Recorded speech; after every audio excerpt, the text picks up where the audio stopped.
This is CGTN, China Global Television Network.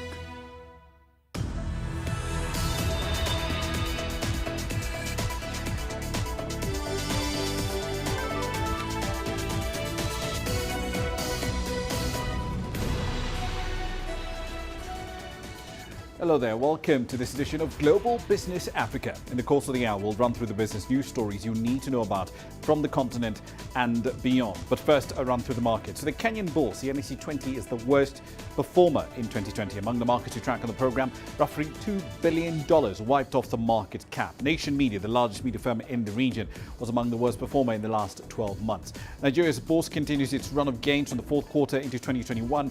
The main index over there up by at least 2%. In the last 8 weeks, however, the index is up by over a third.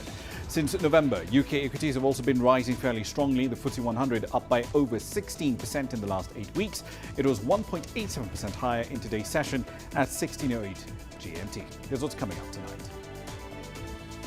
Unions in South Africa take the government to task over the country's COVID vaccination strategy.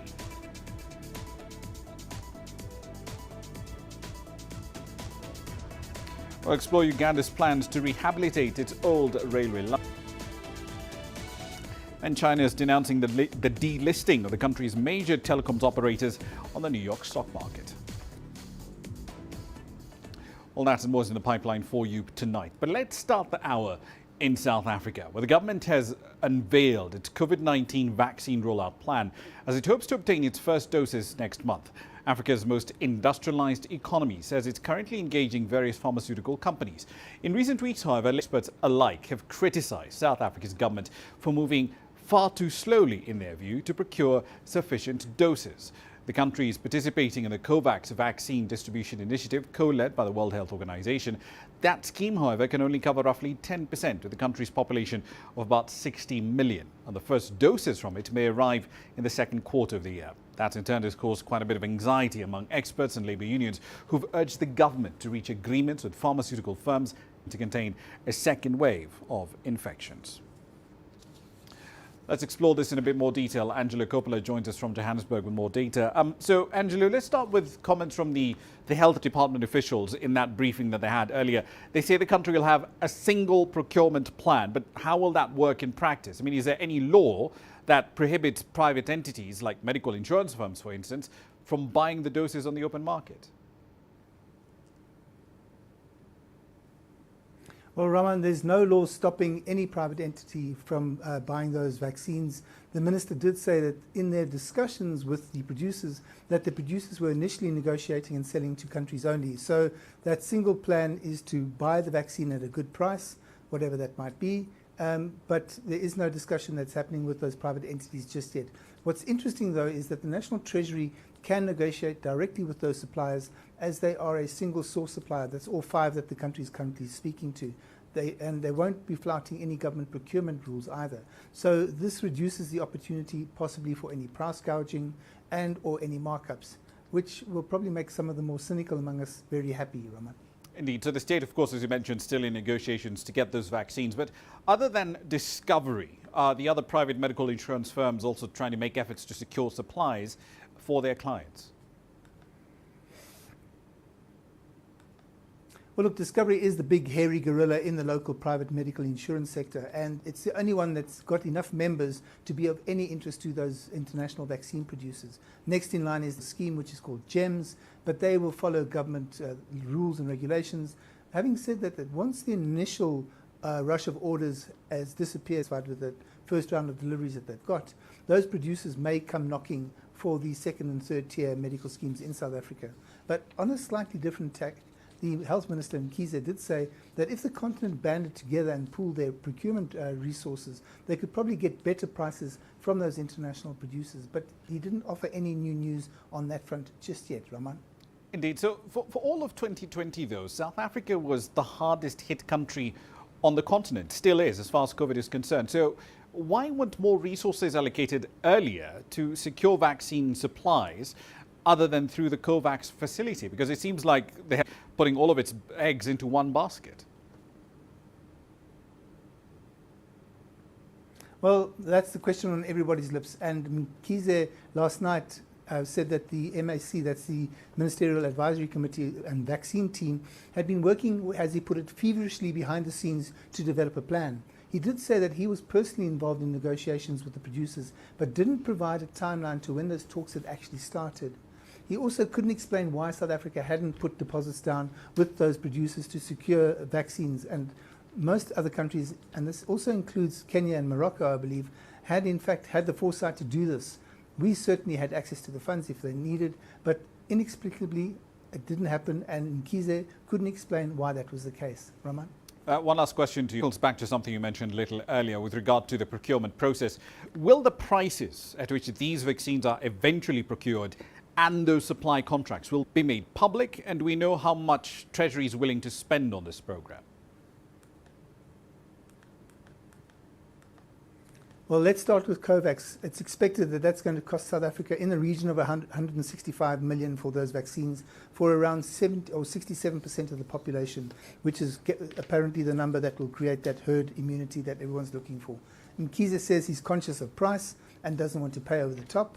On the question of bilateral negotiations and transparency, Mkhize then hid behind non-disclosure agreements that the government had signed with those 5 odd producers who are looking to do business with the country. It's unclear if that has to do with the IP or the price per vaccine. Whether the government can keep those contracts secret or not remains to be seen, and it's probably going to land up in a court fight. Because as of today, the DA has indicated that they're actually taking the minister to court because they want to see the plan. They want to see the details. They want to see how things are playing out and what's been actually done and organized. So based on past experiences, analysts don't expect those contract facts and figures to be released willingly, and I'm not holding my breath either. Ramah? Indeed, we'll see how this plays out. Angela Kopler in Johannesburg. Thank you. Let's move on to Zimbabwe. The government over there has put the country under a much more stringent lockdown following a surge in COVID-19 cases. Only essential services like hospitals, pharmacies, supermarkets will remain operational for the next 30 days. Zimbabwe first introduced a tough lockdown in March last year, but it gradually eased those restrictions amid fears of further economic ruin. From Harare, here's CGTN's Farai Mwakutuya. Before the festive season, cases had been steadily rising, but an almost doubling of new infections between November and December has brought matters to a head. A level 4 lockdown, during which only essential services such as medical, supermarket, mining house and farm workers are allowed to report for duty, begins on January 5th. Your main issue and how you must think about it and what most likely informed that decision is that all our COVID admission facilities were almost 100% full. What that means is when the number of new patients were almost doubling every 24 hours, you're going to have a situation where you have 100 people who need admission in one night and they have nowhere to go. But even amidst surging cases, hundreds of people still ignored social distancing guidelines at this bank queue. It's the sort of complacency that authorities say is propelling the rate of new infections upwards, and which they would like to see clamped down on during this lockdown. Given the adverse impact the first lockdown in April 2020 had on livelihoods, there are mixed feelings about the latest restrictions. Most of the people may be unhappy because the lockdown will affect their income. But this is the only way we can save lives. 30 days is too long. We should have a lockdown for 14 days, like in South Africa, and be allowed to work under strict regulations. We will struggle to buy food for the rest of this month because we spent all our money during the festive season. If the government wants us to stay at home, it should assist with food handouts. While the government lacks the resources to help all those who will be hardest hit economically, it's being urged to also cater for those that will be affected physically. One of the things we have to really do in these 30 days is to increase the admission capacity, increase the amount of oxygen, the supplies, so that when we do reopen, it's going to be obviously a phased reopening, but then we have increased capacity. Zimbabwe's response to the COVID-19 pandemic has been hampered by a shortage of ICU facilities, personal protective equipment, and an industrial action by doctors and nurses. Farai Mwakutuya, CGTN, Harare, Zimbabwe. Onto the world's youngest country now. South Sudan has declared 2021 to be a year of investment as it's looking to woo foreign investors into the country. According to the World Bank, South Sudan is the most oil-dependent nation on the planet. The oil sector collectively accounts for roughly 60% of its economic output. The country's daily oil output is still under 200,000 barrels a day, even amidst a drop in global oil prices and, of course, the suppression of demand by the COVID-19 pandemic. Here's CGTN's Patrick Oyet with this report from Juba. South Sudan's government says it hopes the investment conference scheduled for this month will encourage multinational companies to put their money in South Sudan. However, the World Bank's 2020 Doing Business report ranks South Sudan 187th out of 190 economies on overall ease of doing business. The World Bank further says the legal framework governing investment and private enterprises remains underdeveloped. The report mentions the main obstacle to doing business in South Sudan is the high levels of corruption. What we declare today, that is the investment year, is part of the reforms in the economic sector. We have been working as economic cluster on how we should prevent the corruption. You have seen a lot of committees which are formed. You have seen how the non-oil revenue increased, the collection increased. South Sudan depends on oil money to fund 98% of its budget. Juba says it is keen to diversify the economy, and in order to do that, it needs investors in other sectors of the economy. But one economic expert says the government still needs to do more to attract investors in the country.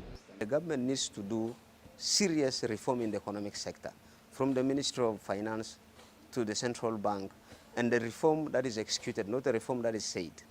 That way, the country will gain some credibility in the eyes of the international community and international banking institutions, and they will be able to get some loan, or they will be able to help the country to come out of the economic crisis. The protracted civil war and the coronavirus pandemic have triggered inflation, resulting in prices of basic goods rising beyond what many here can afford. Some businesses have closed and many people have lost jobs. South Sudan says its priority is the hoped-for investment in agriculture, health, infrastructure, mining, petroleum, and even tourism in the hope of employing the unemployed. Relative peace is returning to the country, but business people say there are still challenges such as poor road network, which negatively affects business. We are very hopeful, and we can see that with the peace that is here, now business is starting to boom. We are able to send trucks to wow. The only barriers will be the water, the floods, but not security. South Sudan's government says it wants to reclaim the economy through private-public sector investment, and it will begin that process with the conference scheduled for mid this month. Patrick Oyet, CGTN, Juba, South Sudan.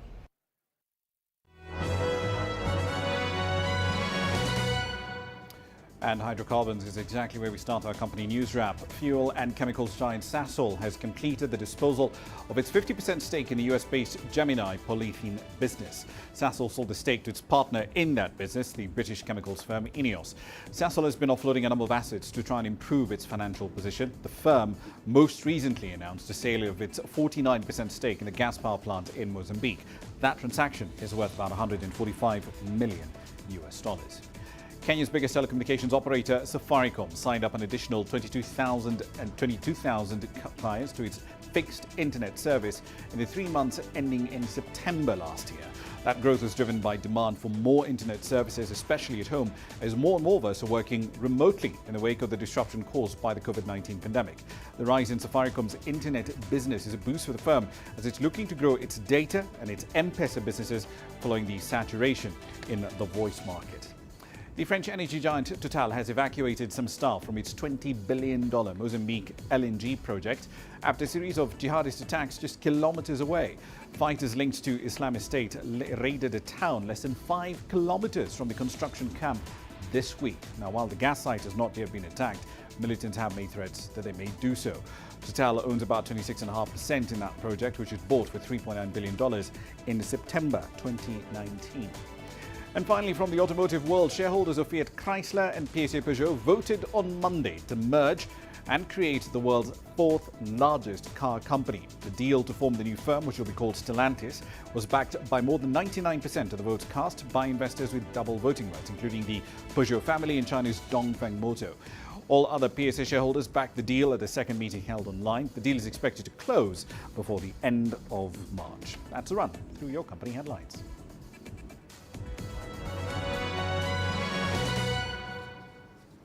You're watching Global Business Africa. Time for a short break. Here's what's on the other side.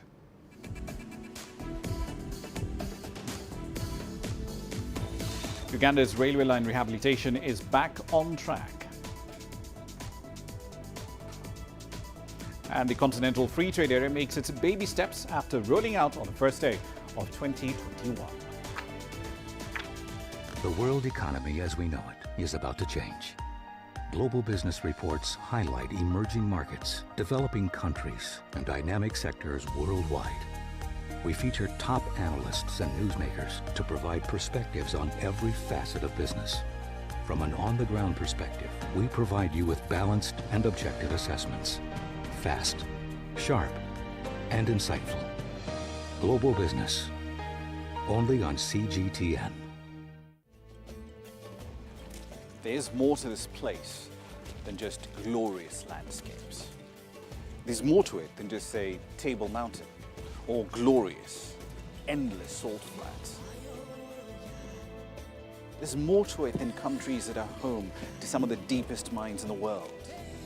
There is so much more to this place, even if it is home to some of the finest diamonds on the planet. It is the sheer diversity of the people who call Southern Africa home and the relentless drive to make it a better place that make it so special. And we know that because this too is home.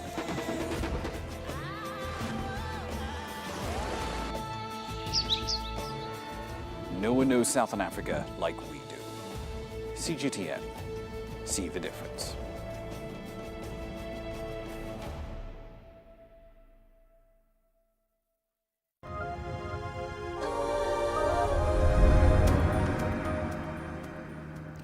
Welcome back to the program. Let's head over to Uganda. The country is seeking close to $2 billion to construct a new rail line that's designed to help ease trade with her neighbour over to the east, Kenya. Here's CGTN's Hilary Ayesiga with that report. Mapping out the route for the standard gauge railway, Ugandan authorities are in the final stages of securing a loan from Exim Bank of China to finance the project. Uganda wants to use the standard gauge railway to boost her trade volumes. Through the Ministry of Finance, we are preparing the loan repayment plan, which actually we are almost at the tail end of it. And after that, after we have submitted that loan repayment plan, when the funders, that's the China Exim Bank, is satisfied, then we shall start the negotiation for the loan.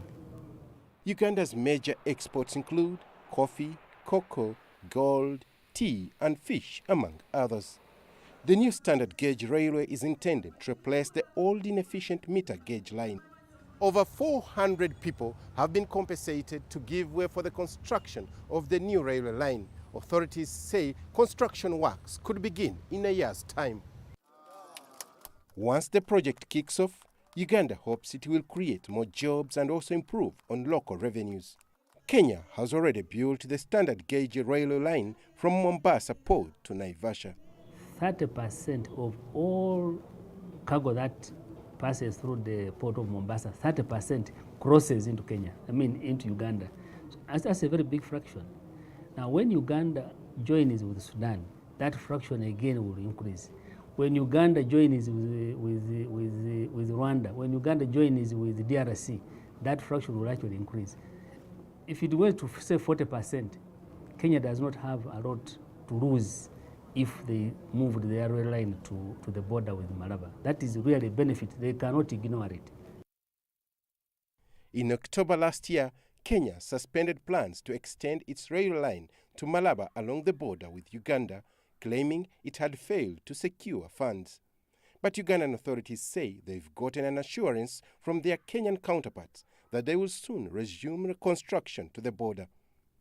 But trade analysts argue that Uganda should take advantage of the proposed railway line to shift from being a net importer to an exporter.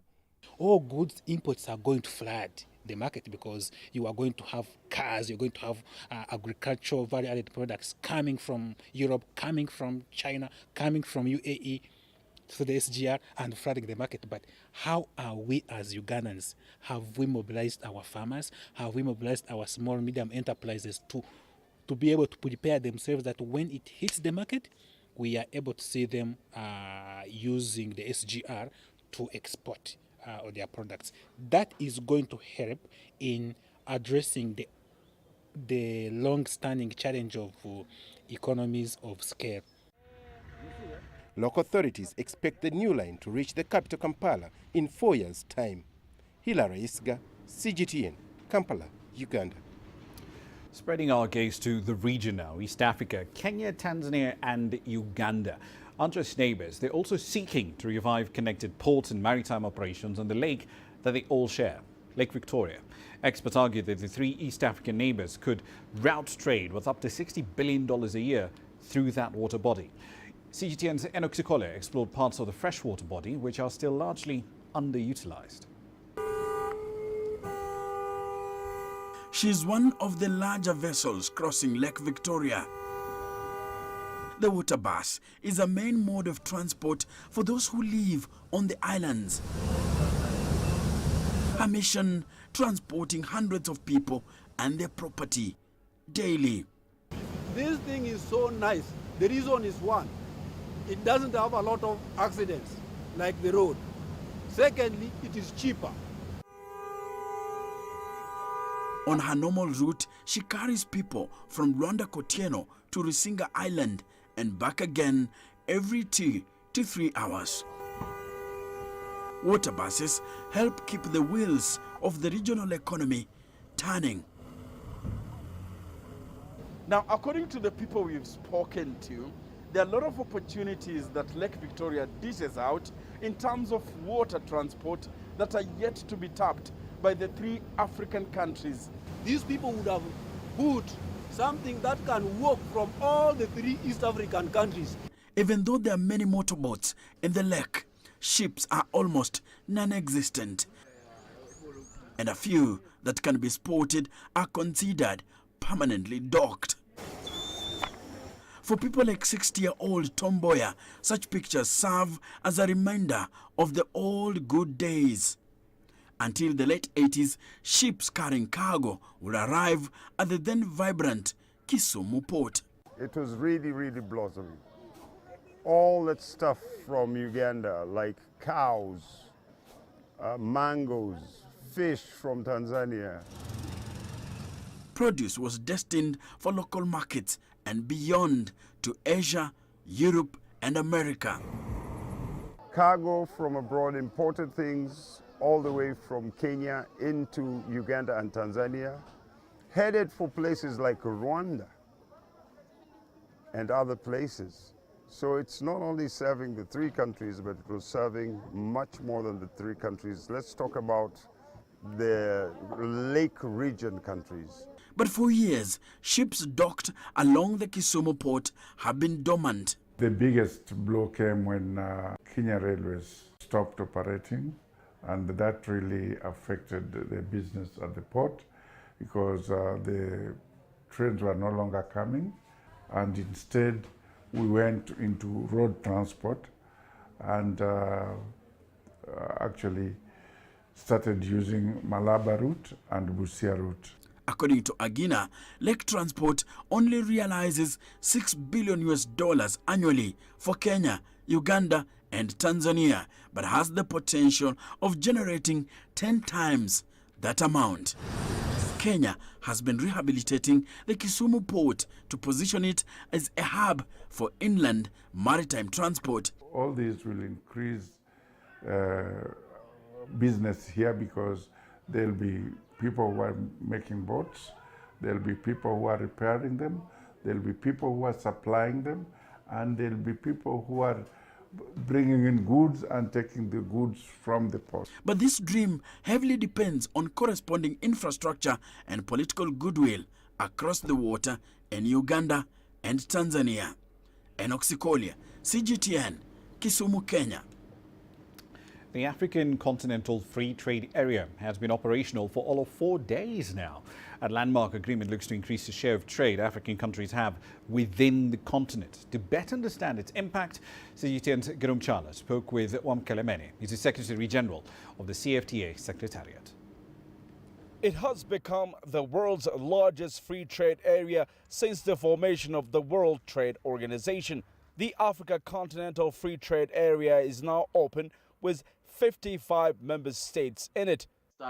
Trading official. The Secretary General of the AFCFTA, Wamkele Mene, says this platform is a key instrument for Africa's development. By the year 2035, where as Africans we implement this agreement effectively, we have the opportunity to lift out of poverty 100 million Africans.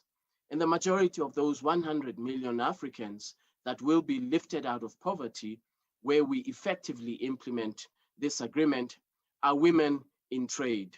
I shall undertake this. Wamkele calls on African states to take active steps in order to make the Africa Continental Free Trade Area help the continent present a great opportunity for especially small and medium business enterprise. And if and when implemented well, the AFCFTA will help double the intra-Africa trade by 2035. We have to take as Africans active steps to overcome the smallness of our national economies, to overcome the lack of economies of scale, and we have to take active steps to make sure that we place Africa on a path to industrial development, accelerated industrial development, so that by the year 2035, we're able to double intra-Africa trade and double intra-Africa trade in value-added goods. The AFCFTA is also hoped to boost Africa's trading position in the global market by strengthening the continent's common voice and policy space in global trade negotiations. Africa, however, is suggested to dismantle the colonial economic model that the continent has inherited and sustained over the last 5 decades. The main idea here is for the continent to walk away from a mere export of raw materials into value-added goods. The Continental Free Trade Area is expected to expedite that effort. Group Data CGTN, Addis Ababa, Ethiopia. Let's head up north. According to Egypt's Export Council for Building Materials, Refractories and Metal Industries, exports of gold and precious gemstones continued to rise last year. In fact, exports in the last 12 months were valued at $2.4 billion. That's 72% higher than 2019's figure. CGTN's Yasser Hakim examines how this steep increase was attained despite the COVID-19 pandemic. Egypt is not one of the main gold exporters worldwide, led by Switzerland. However, 2020 saw an unprecedented 76% increase in Egyptian gold and jewelry outflow. Nagi Nagib, an exporter of jewelry, says handmade products are more in demand than before. What is exported are decorated gold pieces which are handmade. Our handmade products are very good and popular with foreigners. For example, ones which have custom-made names on it in Arabic, English, or even ancient Egyptian hieroglyphics. The ones in highest demand are the 18-karat gold pieces. Italy imports most from Europe, but Dubai in the UAE is the largest importer of our gold and handmade jewelry and precious gemstones. Ironically, the drastic increase has come during the coronavirus year. There are two reasons. The first reason is the higher production levels from the Sokari gold mine in 2020, which was around 540,000 ounces. Secondly, it is the increase in gold prices which has reduced local demand. So traders gather in the remaining quantities from the market and develop it and export it. Experts say the $2.4 billion from exports of gold and jewelry have made up for the slowdown in the local gold market. The slowdown is caused by lack of liquidity in the market, of course, because of the effects of the coronavirus. The raw gold, not jewelry ever, is still in demand locally for investment and saving purposes. People buy gold bars and sell when prices go up. What looks promising for the future is that Egyptian handmade jewelry has opened 5 new markets in Asia and Europe in 2020, which could mean more growth in coming years. Yasser Hakim for CGTN, Cairo. Chinese State Councilor and Foreign Minister Wang Yi starts a 5-nation tour across the continent today. He's scheduled to travel to Nigeria, the Democratic Republic of Congo, Botswana, Tanzania and the Seychelles from Monday through to Saturday. Talks are expected to focus on a range of issues: the COVID-19 pandemic, economic recovery and joint development. The Foreign Ministry spokesperson said the 6-day tour is in line with China's 30-year diplomatic tradition of having Africa as the destination of the foreign minister's first overseas trip every year. Here's my colleague Robert Nagila taking a look at the significance of this week's visit and some of the outcomes on the table. As has been the tradition over the past 3 decades, China's Foreign Minister Wang Yi is set to visit Africa for his first overseas tour of the year. This year's tour will see Wang Yi travel to Nigeria, the Democratic Republic of Congo, Botswana, Tanzania and Seychelles from January 4th to January 9th.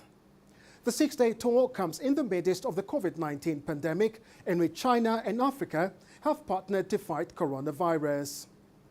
Talks are expected to focus on deepening relations between China and African countries in the post-epidemic era. This visit is aimed at supporting African countries in economic recovery, the fight against the epidemic, and promoting joint development under the Belt and Road Initiative. Crucially, however, 2021 will also mark the final year of the implementation of the outcomes of the Forum on China-Africa Cooperation Beijing Summit. Foreign Minister Wang Yi is expected to push for the implementation of an important consensus reached by the Chinese and African leaders and the outcomes of the FOCAC Beijing Summit and the extraordinary China-Africa Summit on solidarity against COVID-19. You're watching Global Business. Time for a short break. Here's what's coming up next.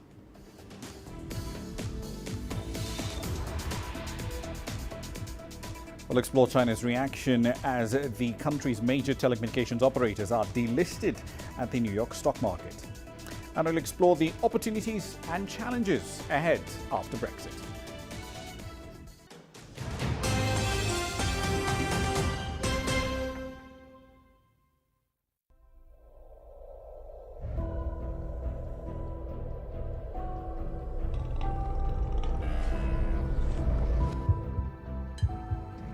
Taken me completely out of my depth, but at the same time it's exciting. It's new, it's different, it's a challenge. It's really exciting.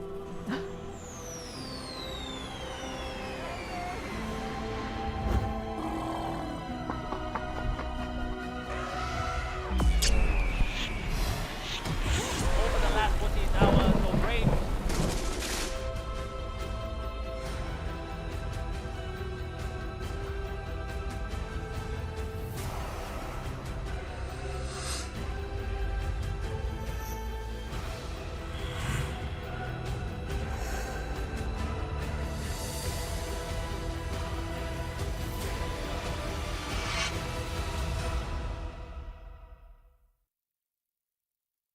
Business in Africa is at a crossroads. We celebrate those who are adopting and thriving despite the challenges, from grassroots to big businesses.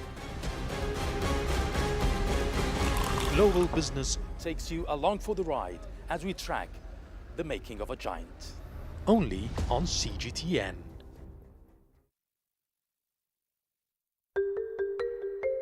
How will your world change today? What happens here? What happens there? Or what you make happen for yourself? If it matters to you, it matters to us too. Your stories are the stories that need to be told. Africa Live. Find your voice.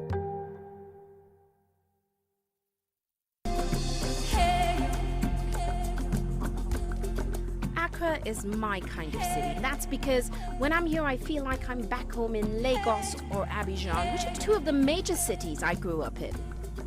Business in Africa is high risk. After about a decade covering business news on the continent, I've learned it's all about the high risk, but also the high returns and the high energy. You simply have to adjust in order to keep pace. When I started out as a journalist, my dream was to open people's minds to the different perspectives. From the CEO in the boardroom to the trader out in the street, we all have different stories. From Accra to Addis Ababa, from Cairo to Cape Town, and I wouldn't have it any other way. Here at CGTN, we realize that Africa is on the move, and it's moving fast, but we're moving right along with it. I'm Ucheo Koronkwo, and I'm a business anchor and reporter at CGTN. I try to not let it affect me, but there are days when it does. I'm a human being, and to see patients in a hospital bed and their family members are not there, there's no one there to hold their hand, that human touch, you know?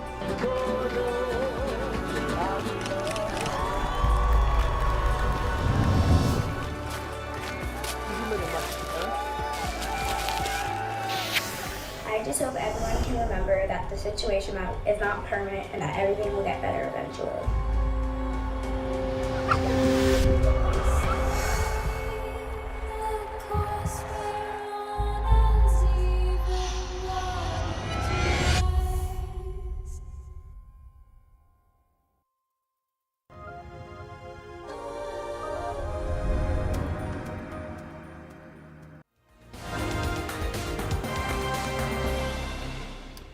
It's 18:37 GMT. These are some of the stories making your headlines at this hour. Starting in the Central African Republic, rebel fighters there have attacked a diamond mining town. This comes a day before election results are announced. According to the United Nations mission in the CAR, at least 5 rebels were killed, 2 soldiers were wounded.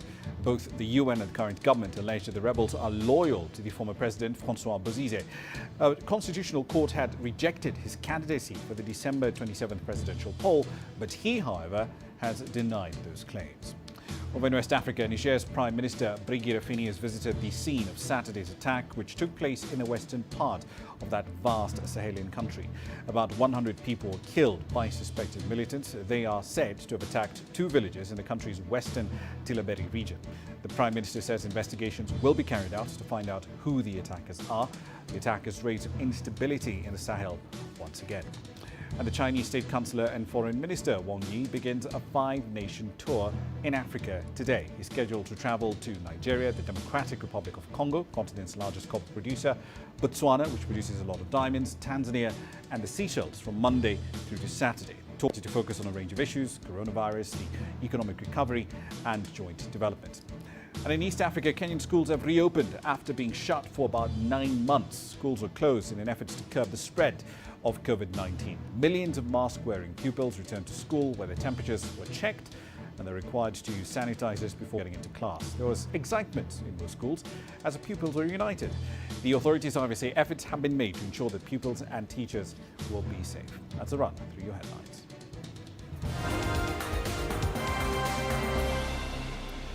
Away from the continent, the New York stock market is starting the process of delisting securities of 3 Chinese telecommunications firms.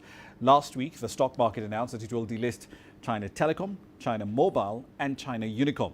Trading is due to be suspended as soon as the 7th of January or as late as January 11th.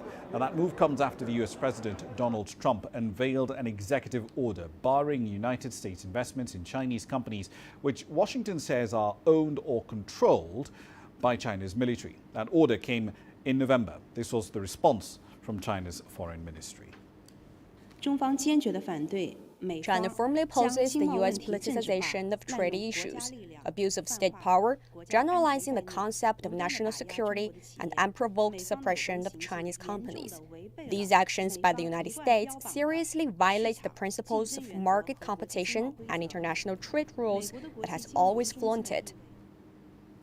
In the meantime, some macro data from China. The country's consumer market remained fairly buoyant during the average daily sales at key retail enterprises up 6.2% year-on-year. Revenue at catering companies went up by nearly 3% over the same period. China UnionPay says its transaction volume hit a record of 1 trillion yuan. That's roughly $155 billion during the holiday. Purchases for daily necessities were a major part of spending, and that went up by 7.6% year-on-year. Movie theatres were also a popular attraction during that period. China's holiday box office collected a record $201 million. Equity markets in China also getting off to a strong start in the year. The Shanghai Composite Index closing above 3,500 points at a 3-year high on Monday. At those levels, the index has risen by at least 13.6% over the last 12 months. The Shenzhen Component Index closed nearly 0.25% higher. The combined turnover of stocks covered by the two indices expanded to about $180 billion. Stocks related to pork, liquor production and defense led gains. Shares in banks, eye care and insurance were among the biggest losers. The KaiNext Index, that's tracking China's Nasdaq-style board of growth enterprises, was up by over 3.7%. Back to the business of international trade. A landmark agreement between China. That deal was signed back in September. Now, it aims to protect 200 geographical indicators for products on both sides. Ideally, it will ensure that 100 EU products and a similar number from China are defended from imitation. CGTN's Natalie Carney reports from Munich. Paulaner Beer, founded in 1634, is one of the oldest and well-known family-run businesses in India. Since 1992, China has been one of their most important export markets, with 13 Paulaner breweries or beer houses in the country. German beer generally has a very good standing in the Chinese market because we're doing beer the very traditional German way, so we're doing it exactly by the purity law. Therefore, our beer is quite different from like the craft beers that you usually see in the market. It's this globally respected authenticity that Paulaner and other German brewers are keen on protecting.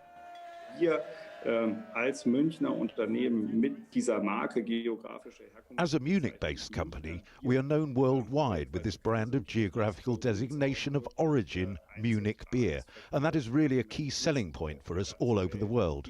This is based on the Munich Purity Law, the oldest food law in the whole world, dating back to 1480.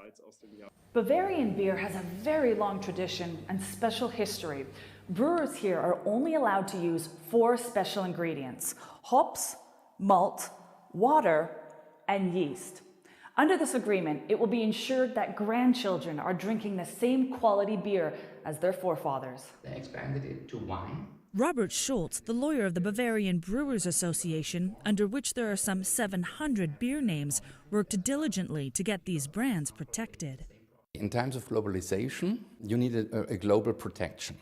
Maybe it's something special, for example, from the climate, from the soil, yes, on the one hand side, or on the other side, you have a very long story, and then it's more the knowledge, how to make the product. Misuse makes a lot of damage for the producers. Studies show that geographical indication products sell on average more than twice the price of a similar non-GI product. China is a high-growth potential market for EU products. While there are currently 5 German brands under this agreement of 100, 3 wine and 2 beer associations, the scope of the agreement is expected to expand to cover 175 GI names from both sides in the next 4 years. They are also working on including non-food brands such as Swiss clocks. Natalie Carney, CGTN, Munich. So then, the EU and the UK, they're freshly divorced and they're finding out what it means to be on their own after a union of nearly 50 years. CGTN's Tony Waterman now reports that split represents opportunities and challenges for both sides. New beginnings with old friends. That's how Brussels is choosing to describe this latest stage in the centuries-old Europe-UK relationship. But 4.5 years on from that shock 2016 Brexit vote, and straight off the back of 3 years of hard-nosed negotiations, experts say it will take time to heal old wounds. Some previously divorced couples find that they find a wonderful relationship in the future, but the reality is that most don't. and the problems that gave rise to the divorce are still going to be the problems in the future. For the UK, breaking free from what Brexiteers like to call the bureaucratic shackles of Brussels allows more flexibility to chart a UK-controlled course towards prosperity. A nation free to set its own rules, develop next-generation industries like artificial intelligence, and strike trade deals with whomever it pleases. That won't be so easy, but I think ultimately the UK is a very attractive destination to do business. So I would imagine many countries will be standing in line to negotiate a deal with Britain. But the freedoms of sovereignty also come at a cost. As the UK attempts to redefine its role on the global stage, it will be doing so outside the inner circle of power. That role will at best be as a facilitator, because globally the dominant powers are the US, China, then the EU. That's going to be a very tricky place for the UK. The split also presents challenges for Europe, now without one of its largest and most influential partners. But the rupture, coupled with the pandemic and strained transatlantic relations, has forced some cathartic introspection. The European Union needs to rethink the original methods and modes behind unionism and think clearly about not just what works now in 2020 and 2021, but where it genuinely wants to go as an actor. The path increasingly winds towards strategic autonomy, Europe's version of America First or Beijing's Made in China strategy. But as much as Europe yearns for self-sufficiency and the UK clings to sovereignty, their futures remain intertwined. As neighbors, competition will be fierce, but they will ultimately be in a dual ecosystem. Shared values will also pull them together when facing global challenges. So once the Brexit dust settles, the EU-UK partnership could very well lead to a dependency both claim to want to avoid. Tony Waterman, CGTN, Brussels. Now, members of the OPEC Plus production group are meeting today to determine production quotas for February. Even as COVID-19 continues to weigh on global oil markets, oil producers are hoping that the rollout of vaccines, at least in major oil-consuming markets, could present a turning point, not just for the world, but for their bottom lines as well. Here's CGTN's Jim Stenman with a look at the key factors likely to affect the hydrocarbon sector in 2021. 2020 may be remembered as the most dramatic year in oil history. COVID-19 has certainly been a game changer for the oil market. It's been devastating if you're an oil producer. But the rollout of vaccines, as well as a new president in the White House, could have a significant impact on the industry going into 2021. While markets have recovered since a historic plunge in March, trading remains below pre-pandemic levels. This due to travel restrictions hitting oil-based economies especially hard, with some Gulf states even changing their tax regime. But there is some optimism. The world's largest producers have agreed to increase output by 500,000 barrels a day from January. This despite threats of more lockdowns. So OPEC Plus has agreed to increase production, but it took a while for them to come to a joint agreement.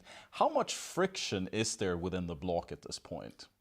There have been some strains in the alliance. It's still held together and started to slowly inch its way back towards market normality. But there are differing views on what a new normal might look like and to what extent the pandemic has accelerated the ongoing transition towards renewable energy. Forecasters talk about peak demand being faster than originally anticipated, whether that's by a few years, whether that's by a decade. Certainly that's not the view of OPEC. One country keen to supply more oil is Iran, which could secure some sanction relief if the U.S., under incoming President Biden, decides to return to the nuclear deal. But the negotiation window is tight, with Iran's presidential election scheduled for June. If negotiations are successful and constructive, you would still not see the sanctions removed and you would not see a lot of Iranian oil coming back to the market until late 2021, at the earliest. American diplomacy will also be tested when it comes to the U.S.-China trade war, a cornerstone of Trump's foreign policy that's weighed not just on oil markets, but the overall global economy for some time now. Now, I think Biden will work much more intelligently with other countries that are concerned about Chinese trade practices, more focused and more targeted. But the most significant X factor in restoring demand is not only the distribution of vaccines, but exactly when consumption is likely to return to pre-pandemic levels. Whether that happens in the back half of 2021, maybe 2022, in a worst case scenario, perhaps even 2023, that certainly wouldn't be a good situation for OPEC. So, the oil industry holds its breath, knowing fully well that the successful rollout of vaccines won't just save lives, but perhaps their industry as a whole.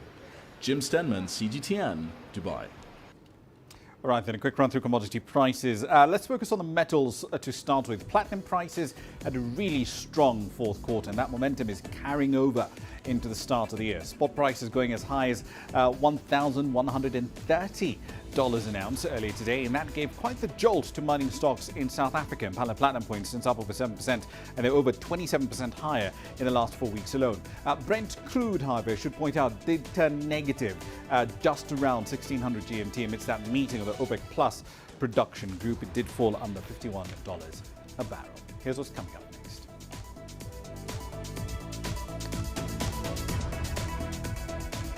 South African entrepreneurs hit hard by pandemic restrictions adopt new ways to cope with the downturn.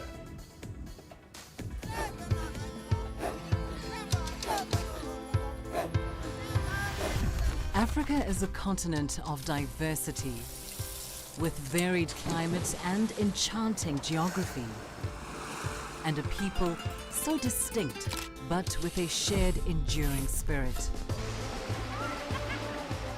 We are at the heart of the continent to bring you the untold stories. Let's have a look. We celebrate Africa as it shapes its own destiny. Tunis, Cairo, Juba, Johannesburg, Ethiopia, Tanzania. Africa Live. Find your voice.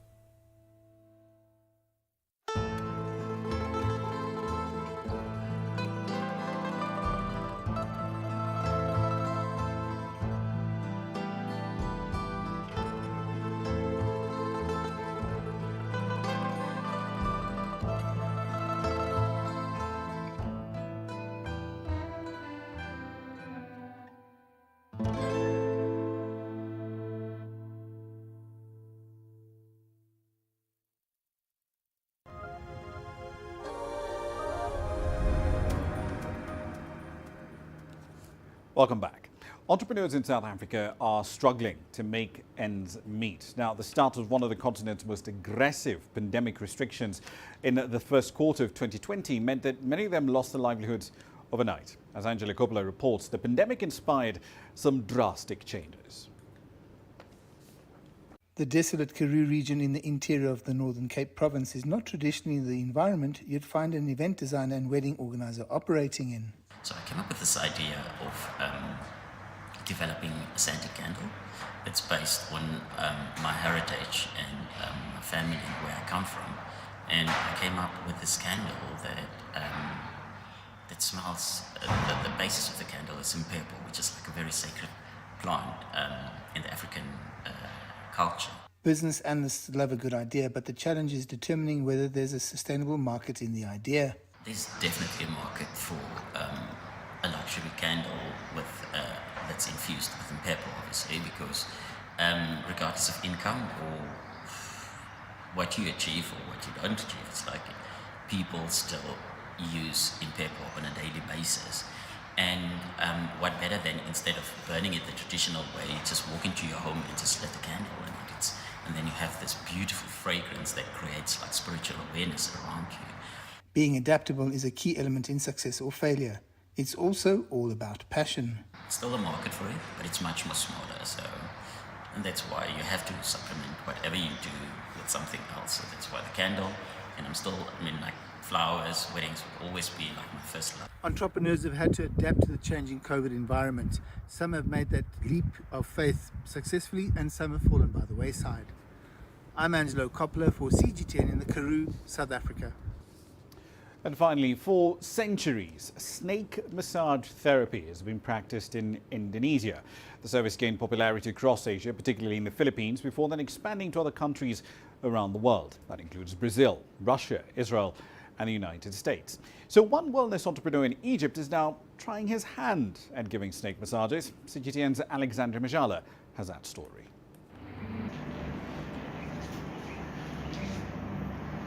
In a small Cairo spa, an unusual sight greets one's eyes.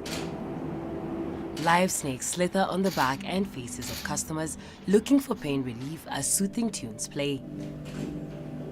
Masseurs first rub oil on clients' backs and then use a combination of pythons or around 28 different types of non-venomous snakes for those partaking in the adrenaline-fueled 30-minute session. The use of snakes is a type of massage, and it has two aims, physical and emotional. The physical aim is to improve blood circulation and mental stimulation, and the emotional aim is that it releases endorphins that help with the happy hormone, that helps people regain confidence and strengthen the immune system.